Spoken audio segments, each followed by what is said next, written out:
Pipila ka mga amahan sa Cagayan de Oro City ang karon pa lang nag-enjoy sa giandam sa usa ka mall sa syudad nga Kalingawan, subay sa Father's Day celebration karong adlaw Domingo. Ani report. Posing dito, posing dire.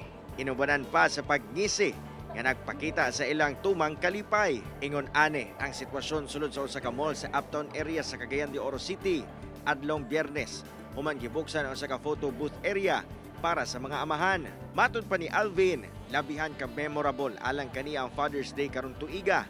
Sanglit siya na mismo ang makasinati ni Ene isip first time dad sa iyang anak nga babae. Overwhelming kayo kay di naman nato ma-feel sa una karon ma-feel na nato. So unsa gid ang pagkapapa. So kapoy pero gid ito lang yon nga masag kapoy makakita lang tilang smile. So malipay kita mawala lang atong kakapoy. Super strong nga super dad gyud ang amahan nga si John Mark nga enjoy sab nga nagpahulagway uban ang iyang duha ka mga anak nga babae. Gani karong adlaw migahin gyud sila og panahon nga makalaag aron makabanding ang iyang duha ka anak ug asawa bisan sa mga kalisdanan sa kinabuhi. Magpabilin siyang lig-on para sa iyang pamilya.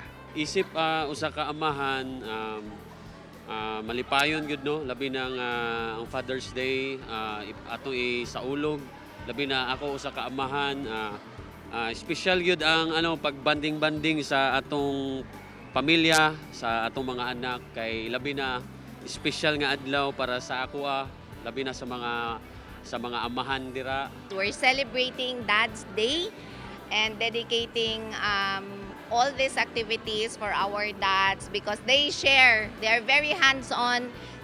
We observe that millennial dads are very hands-on and we wanted to celebrate them. Kauban si Jaybert Pairat, Cyril Chavez. 1. Mindanao.